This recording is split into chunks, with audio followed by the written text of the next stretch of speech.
shall abide under the shadow of the Almighty. I will say of the Lord, He is my refuge and my fortress. My God, in Him will I trust. Let us pray. Father, we come into this house to magnify your name and to worship you. We've come into this house to forget all about ourselves and concentrate on you and to worship you. We've come to declare worthy is the Lamb to be praised. Yes, and we thank you for allowing us another day, another opportunity to come into the house of worship while mercy can be found. We thank you for allowing us to rest last night and rise early this morning. And we woke up this morning with our minds stayed on Jesus. And we've come to give you the praise. We've come to give your name the honor. We ask now, Lord, by the Holy Spirit, that you allow us to enter into your gates with thanksgiving and into your courts with precious praise. And have your way this morning as your word goes forth. And may your word speak to the hearts of your people. And we'll be so mindful and careful. To you belongs the glory, the honor, and the praise. In Jesus' name we do pray. Amen. We greet you in the precious name of our Lord and Savior Jesus, who is our Christ. We're so thankful to be in the house of the Lord again. We ask that you would keep in your prayers the family of Deacon Charlotte Janice, who lost her older sister this last week. And the service will be here on next Saturday, viewing from 9 to 11, and then the service will start at 11. We ask those who can and will to come out and be with her and her family, and let us keep them in our prayers. Amen? Amen. We are so grateful for the service on last Sunday. Reverend Smith did a wonderful, wonderful job in sharing that word. Jesus will pick you up. I was so blessed by it. And she inspired me for the word on today. So I'm piggybacking off of Reverend Smith from last week. So we ask that you would pray with us and pray for us as the Holy Spirit will lead us. Amen? Amen. After John will share with us in the ministry of music, we ask that you would pray with us and for us as we share that which the Lord has laid on our hearts. Hallelujah. Thank the Lord. A little song that came to me this morning. You filled my cup, Lord.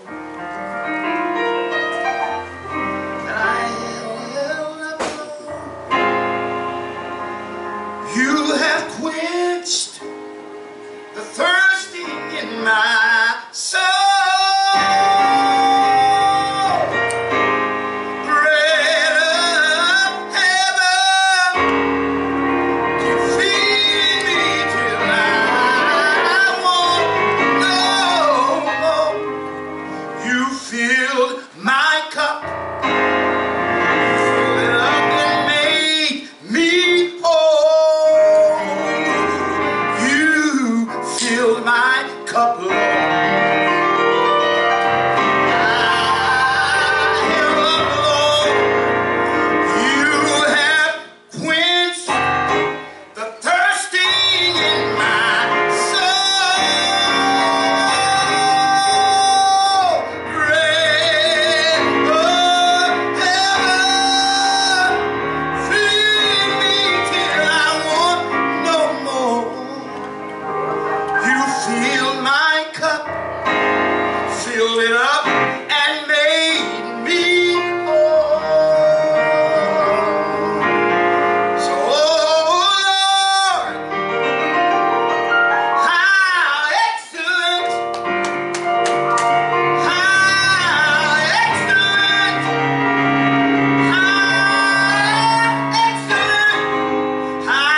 bless him right there just for a minute. Hallelujah. Hallelujah. Salvation and glory, honor and power unto the Lord our God. For the Lord our God is mighty. Yes, the Lord our God is omnipotent. The Lord our God, he is wonderful. So now I say, with a maid of mine, with a maid of mine, I intend to go all the way through. If it costs my life, I'm willing to pay the price. For I've got heaven in my view. If it means that I may have to walk alone, if it means that my friends may be few, I'm not worried about what people say or do, 'cause I've got heaven. Oh, I've got heaven. I don't know about you, but I've got heaven in my view. So hallelujah, salvation and glory, honor and power to the Lord our God. For the Lord our God is mighty. Yes, the Lord our God is omnipotent. The Lord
God.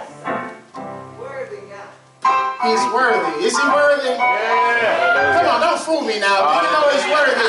Yes, God. Hallelujah. Come on, let me hear you sing a little bit more of that. Praise. Come on, let the Lord hear you. Come on. Praise Him. It's a sweet smell unto his nostrils. Praise Him. Somebody praise Him. Jesus. Jesus, our blessed Savior. He's worthy to. Yes, He is.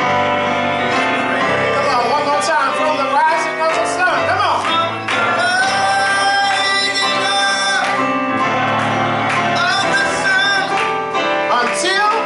Until the going down. Yeah. The same. Oh, He's worthy. Yes, Lord. Jesus. He's worthy. Yes, He is. Hallelujah. He's worthy to be praised. Yes, God. Somebody praise Him right now. Praise Him. Oh, yeah. Praise Him. Jesus. Jesus. Blessed Savior. He's worthy to be praised. Come on, put those blessed hands together. Clap praise. Come on, come on, come on. Hallelujah. Hallelujah. Yes, God. Hallelujah. Father, we are so blessed. We could not count your goodness to us My God. if we had 10,000 tongues. Yes, God. But with the one tongue that we do have, we lift our voice and say thank you and hallelujah to the Lamb. Now, Lord, we ask that the Holy Spirit would overshadow us and anoint, speak to us and through us, and remove us out of the way that we might hear a word from you. And we stand on the authority of your word, trusting that your word is light in our darkness, hope for our salvation, Yes, God. Hallelujah. and the strength for all of our tomorrows. So, Lord, now release us, use us for your glory. And we're mindful that to you belongs glory, honor, and praise. In that matchless and mighty name of our Jesus. Yes, God. Let the church join me in saying amen, Amen. amen, and amen. Amen. We thank God for the spirit of praise. We ask that you would pray with us and for us as we share that which the Lord has laid on our hearts. From the book of Acts, the 16th chapter, and we look at verses 25 through 31.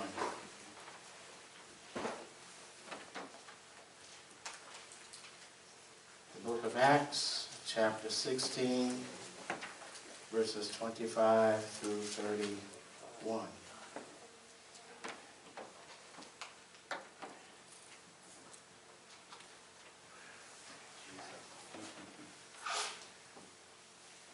When you have it, say amen. Amen. It reads as follows. And at midnight, Paul and Silas prayed and sang praises unto God, and the prisoners heard them. And suddenly there was a great earthquake, so that the foundations of the prison were shaken. And immediately all the doors were opened, and everyone's bands were loosed. And the keeper of the prison, awakening out of his sleep and seeing the prison doors open, he drew out his sword and would have killed himself, supposing that the prisoners had been fled. But Paul cried with a loud voice, saying, "Do thyself no harm, for we are all here." Then he called for a light and sprang in, and came trembling, and fell down before Paul and Silas, and brought them out, and said, "Sirs, what must I do to be saved?" Verse 31 says, "And they said, Believe on the Lord Jesus Christ, and thou shalt be saved, and thy house." The word of God for the people of God. And like I told you last week, I was so blessed by the message that Reverend Smith shared when she preached about Jesus will pick you up. And I want to piggyback off of her this morning by sharing with you from the thought, I know why the cage bird sings. I know why the cage bird sings. And you may very well know by now that I take my title of this text from the late great poet Dr. Maya Angelou, who wrote in her autobiography about her being a young black girl growing up in the South, and how she was raped by her uncle, who had a teacher. In spite of what happened to her, she had a teacher that loved her and taught her how to write using the power of language. As a result of the traumatic experience that she went through, she made a decision to stop talking. She carried that trauma for many, many years. But once this teacher taught her how to use her voice, how to use the power of language, she began to discover her best self and developed her self-esteem. And she used as her theme, I know why the cage bird sings. And as we take a peek behind the curtain of this text, we find that there are two preachers who find themselves in jail. Not an uncommon place for preachers during those days in the first century church.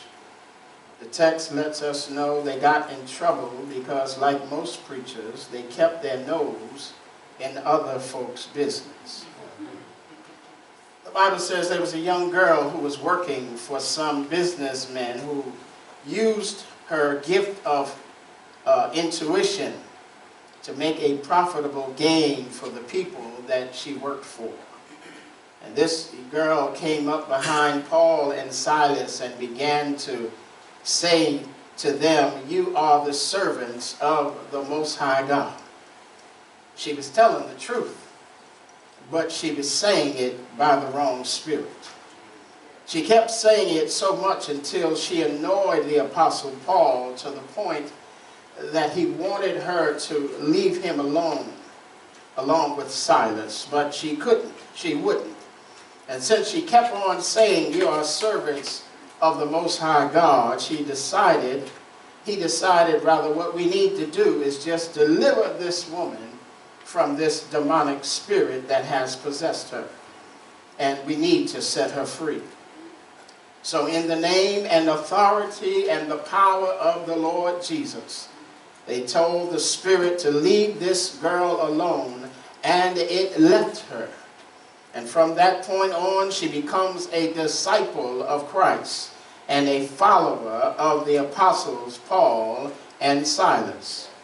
Now you would think that that would be the end of it, that whenever somebody is delivered from anything, whether it be anxiety or depression or whatever it is, you would think that everybody would be happy and excited about your liberation and your being set free. But because she was making money for these men she worked for, they got mad and reported Paul and Silas to the government.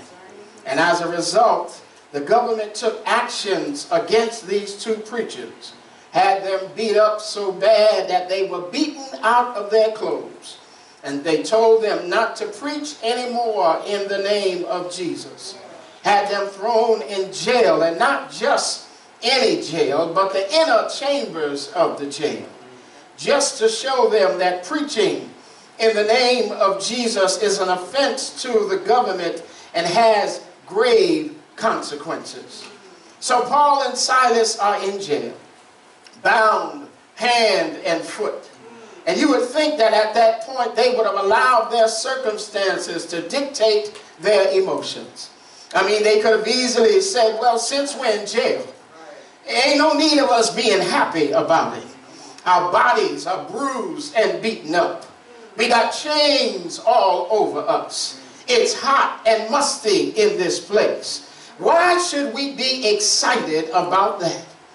But my brothers and my sisters, what this text shows to all of us this morning is that no matter where you are today, you can be locked up literally in jail. You can be in prison by some problem. You can be in a corner of some circumstance. But even then, God can still give you what you need to make it. Paul and Silas locked up did a couple of things as an example of how a caged bird can still sing. Have you ever wondered how black folk in the hot sun in cotton fields, working not from 9 to 5, but from can to can, how could they sing and be happy?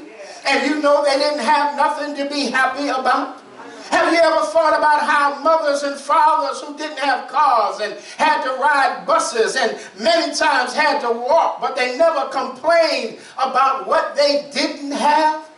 What was it about not having everything you wanted, but you still had the tenacity to keep on keeping on?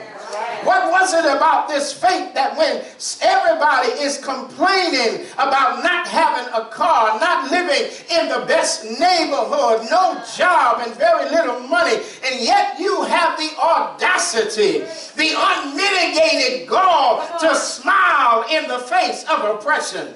Well, the powers that be told us that church to black folk was like a drug to us. That going to church and talking to God and praying was a way to make up for what we didn't have.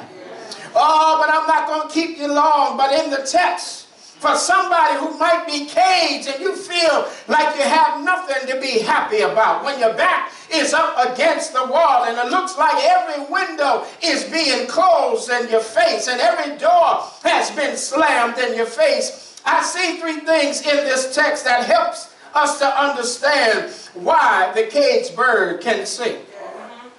Number one, when you find yourself caged, you need to develop a consistent life of devotion. I said you need to develop a consistent life of devotion.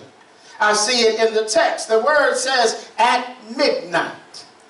That's a symbolic of the twilight hour, which is the deepest point of the human soul. That at midnight of your life, that's still a good time to develop a life of devotion that is so consistent that even in the midst of whatever it is you're going through, you can keep on praying and praising God. That even in your darkest moment, it's a great time to keep on praying and praising. See, you don't have to be a theologian to pray. In fact, when you pray, your least concern should be how it sounds. Because the greatest thing about prayer is that everything that you can't say, the Holy Spirit knows how to interpret what you can't say. The Holy Spirit knows how to interpret your moans and your groans. You need to know that, because sometimes in your midnights when you're so low and weak and depressed and you can't articulate your agony, but the God that you serve has given you a spirit, the Holy Spirit, that at salvation you have the Holy Spirit. And when you have the Holy Spirit, the Bible says He makes intercessions for us. So that every now and then when you just let it, you don't know what right to say, you don't have the right words to say, but you just moan in that hour. The Holy Spirit knows exactly what your moans mean. I wish I had a witness in here. That everything you're not able to say, he's able to interpret it. Long before you need the Lord, what you need, the Lord knows it from the sound of your moan and your groan. And then the other side of it is, when you're praying, you ought not to forget how to praise him. And I hear you asking, well, Pastor, how can I praise him while I'm racked with pain? How can I praise him while I'm going through problems? How can I praise him while I'm faced with perplexity? Well, here it is. The word think and thank are kissing cousins. And the reason why you praise him even while under pressure is because when I think of the goodness of Jesus, when I think about how faithful God has been to me, and when I think about the times that God has delivered me out of situations, even when I didn't ask him to, when I think about what the Lord has done, my tongue automatically shifts gears and says, thank you. That's the formula right there. Pray and praise. When you don't see how it's going to turn out, you need to learn how to say thank you, God, or learn how to praise God. It always amazes me how folk are so quick to talk about what God ain't doing, but never talk about what God is doing. They spend time talking about what's not happening. They complain about what they don't have, and they still have more than what real poor folk have. And that alone is enough to make you say, Lord, I thank you. Like the song says, don't wait until the battle is over. Shout right now. But some folks shouting too long or shout too late. To wait until, don't wait till you get to heaven to shout. That's too late. To thank God, you thank God on earth when it's happening, that takes too long. The way to really praise God is when I'm in the middle of my circumstance. When the Red Sea is engulfing me, when the flames of the fiery furnace is surrounding me, when the pressures of life come upon me, that's when I need to say, thank you, Lord. And when people ask you why you thanking God when everything is going against you, you need to check one thing. You need to look in your past and check God's track record. Check God's portfolio. And it'll read, he has never left you nor forsaken you. If the promise to believers is, I will never leave you nor forsake you, to wait to get to heaven to shout, that's too late. The time to shout is right now. So that when deliverance comes, then your testimony can be, I waited patiently on the Lord, and he heard my, I wish I had my gang in here. Secondly, after they had prayed and praised, Paul and Silas learned how to put their midnight on the dependability of God. And you don't remember nothing else. Remember, God is trustworthy. And God is faithful to keep his promise. Seasoned saints used to say it this way. He may not come when you want him to, but he's always on time. That whenever he arrives, he's just in the nick of time. I've learned that whenever God keeps me in a circumstance, it's never to hurt me, but it's to help me and it's to heal me. It's always to make me what he wants me to be. No matter where you are, God can be depended on. When I think about the 3 Hebrew boys in the fiery furnace, you remember they were taken from their native land over into Babylon.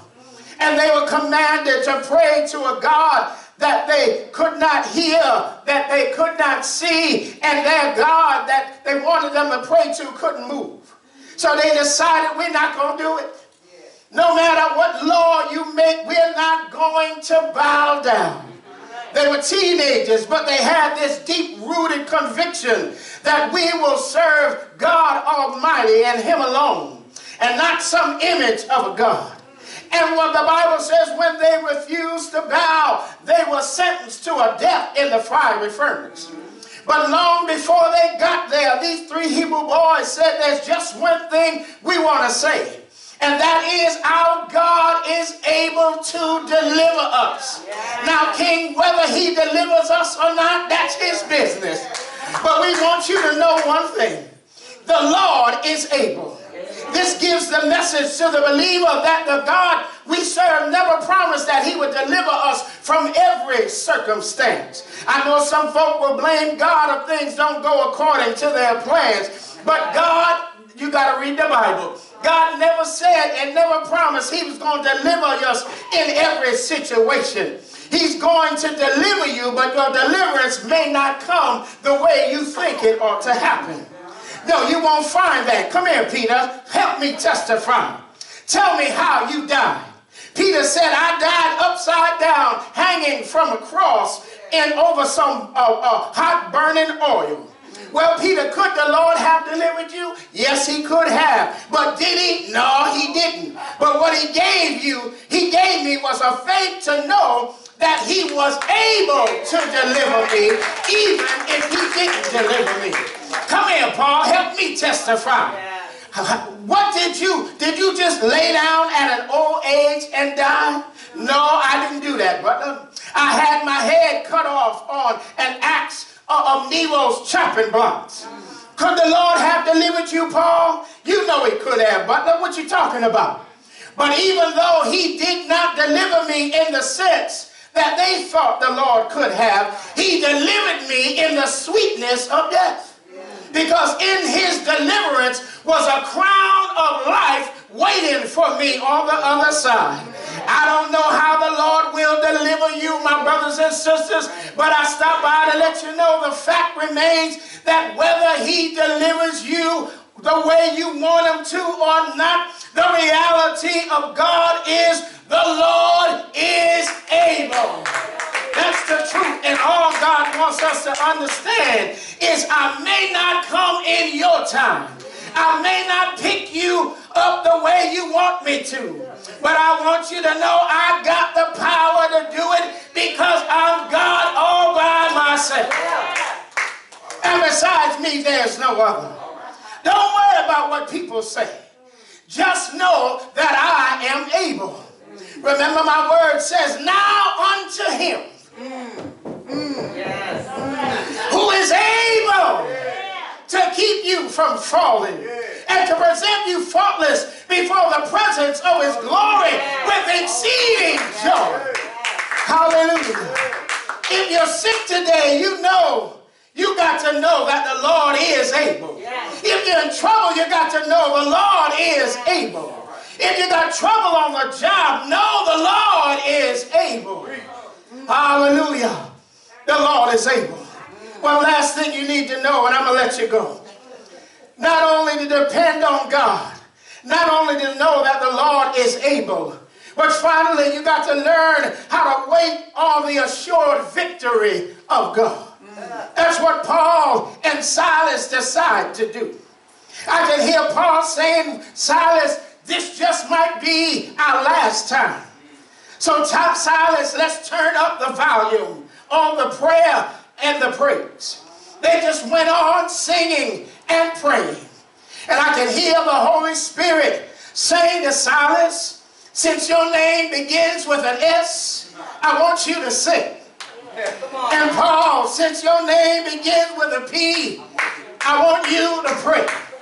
And Silas started singing, fret not thyself against the workers of iniquity, for they shall soon be cut off. I can hear him saying in Psalms 34, I sought the Lord, and he heard me and delivered me from all of my troubles. I can hear them singing, yea, though I walk through the valley of the shadow of death, I will fear no evil, for thou art with me. Thy rod and thy staff, they comfort me. Listen, when you're in trouble and you don't know what to say, open up the Bible and turn over to the Psalms and and hear what the Lord has got to say. We listen to everybody else when we get in trouble, but I stop by to let somebody know you need to learn how to open up the Word of God and hear what God has to say about your situation. I wish I had a praying church in here. Paul started praying, and when he prayed, they started singing, because there was so much happening that the Bible says until the foundation of the jail began to shake and the doors opened and the folk in there got nervous because their handcuffs fell off, their feet got shackled, unshackled, and the blood was circulating, and that's when the time they started doing the holy dance. And in my sanctified mind, I can hear Silas ask Paul, are you still praying? Paul said, not only am I praying, but I'm praising. And that's what the Lord wants us to understand. He wants us to understand that we got to be at the point in our lives that we're not ashamed to praise Him. I don't know about you, but I come to praise God from whom all blessings flow. They started praising, and the soldier pulled out his sword, ready to kill himself. And Paul and Silas said, hold up, don't hurt yourself. We ain't going nowhere. And the man cried out, what must I do to be saved? I don't know why the cage bird sings, because when you don't know what to do, Paul and Silas said, believe on the Lord and thou shalt be saved. Believe on Jesus, because there's power in His name. When you believe on Jesus, there's healing in His name. When you believe on Jesus, there's salvation in His name. When you believe on Jesus, when you get to the end of your rope, don't throw your hands up in surrender, but throw your hands up in praise. Because when the praises go up, blessings come down.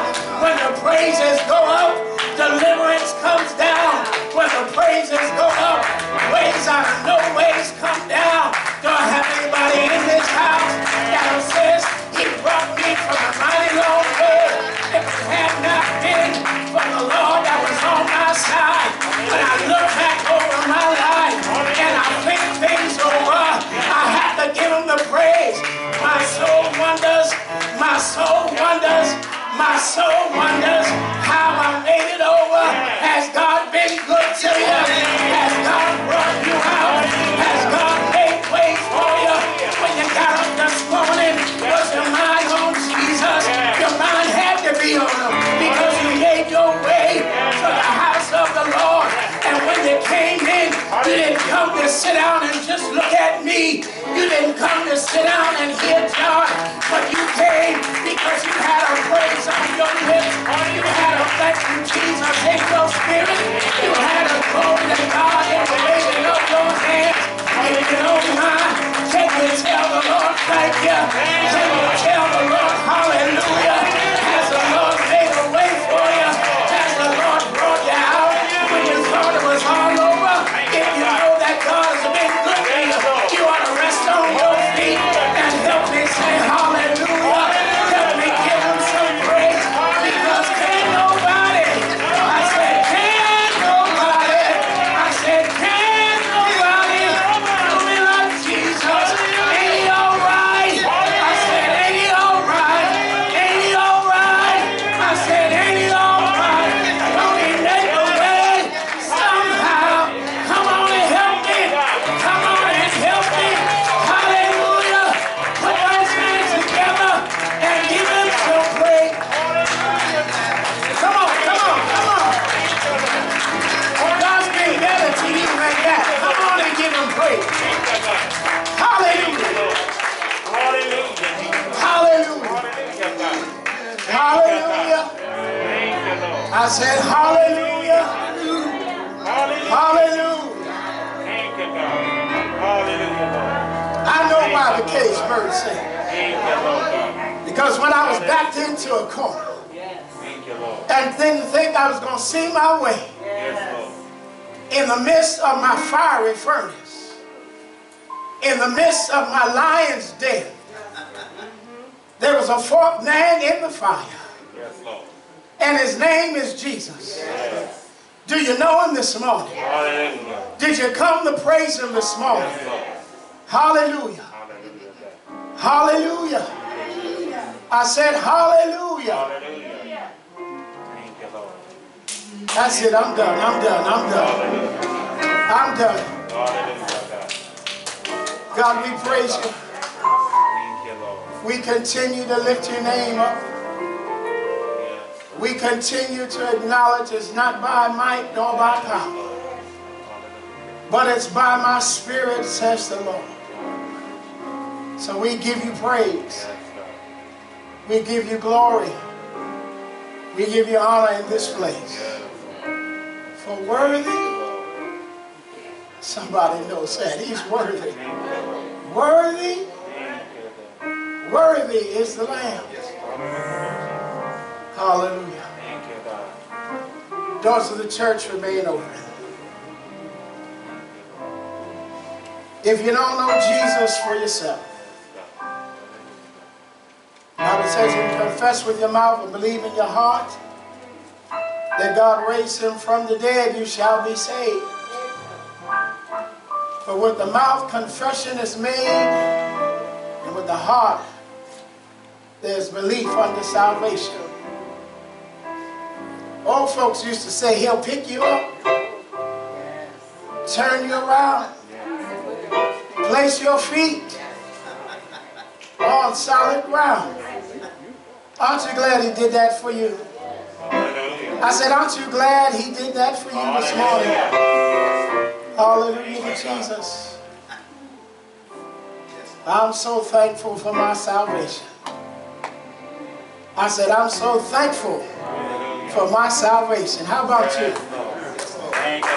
Hallelujah. Hallelujah. And I turn on the television and it's just bad news on top of bad news on top of bad news. And in the midst of it all, I look up and I say, you know what, Lord? In spite of what's going on in the world, he's sweet. And I know it. Do you know that this morning? Hallelujah. Hallelujah.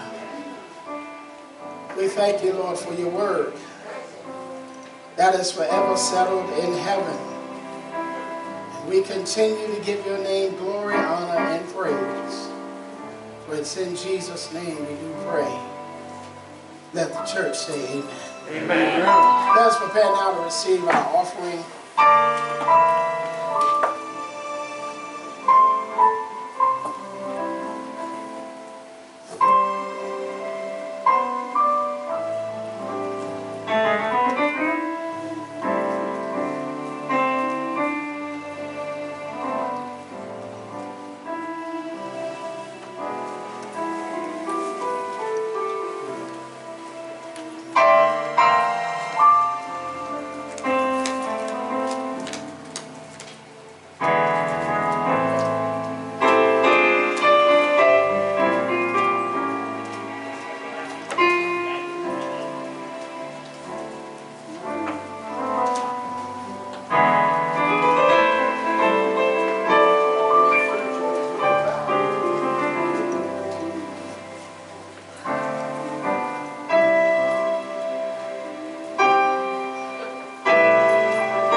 Thank you for every good and perfect gift that comes from above.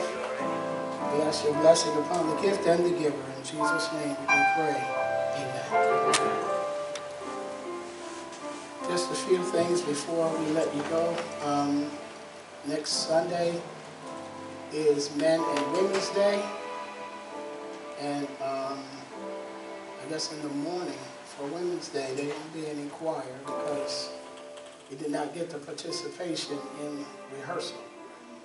And Deacon Janice, I just want to, I announced it earlier, but I want to say it again. Our prayers are with you and your family in the loss of your sister.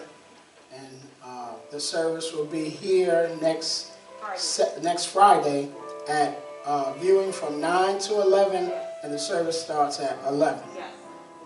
So please keep Deacon Janice and her family in your prayers, and we ask your support for them. Amen? Amen. And then I want to acknowledge the presence of my cousin and his wife who are visiting this morning. This is their, is it 29th wedding anniversary. And his wife, Michelle. We say congratulations to y'all on your 29th anniversary. And they are visiting in Baltimore and wanted to come to worship with us on today. So we thank them for their presence here on today. And we want to wish them a very happy and blessed anniversary. Let's give them a warm clap. Amen. We want to again thank Reverend Smith for such a wonderful job on last Sunday. I enjoyed the message tremendously, and her message was the inspiration for what I tried to do today. So thank you so much. It's good to see everyone. We pray that everyone continues to be safe. Also want to wish Sister Peggy Boyd a happy birthday on October the 1st. Yeah. Amen. Come on, we can do better than that. Clap like you would clap when somebody clap for your birthday. Amen. Amen. And in her absence, Mother Brown's birthday is on the 13th. So I don't know whether she'll be here or not. She's visiting her sister in Alabama, but I just want to acknowledge her in her absence as well. Amen? Amen. If our hearts and minds are clear, we've been together again, just praising the Lord. We've been together again in one accord. Something good is bound to happen. Something good is in store because we've been together again doing what? Praise the Lord. Come on, let's rest on our feet. We've been together again. Just praising the Lord. We've been together again. We're one accord. Something good bound to happen. Something good is in store. We've been together again. Just praising the Lord. Yeah, we've been together. Been together again. Just praising the Lord. Been together again. Oh, we've been together again. Oh, in one accord. Something Good bound to happen. I said something Good is in store. Been together again. Just praising the Lord. Now unto the King, eternal, immortal, invisible, to the only wise God, His Son, our Savior, the Holy Spirit, our Comforter, rest, rule, and abide, now, hence, and forevermore. Let the church say amen. Amen. Amen. Amen. God bless you. Go in peace.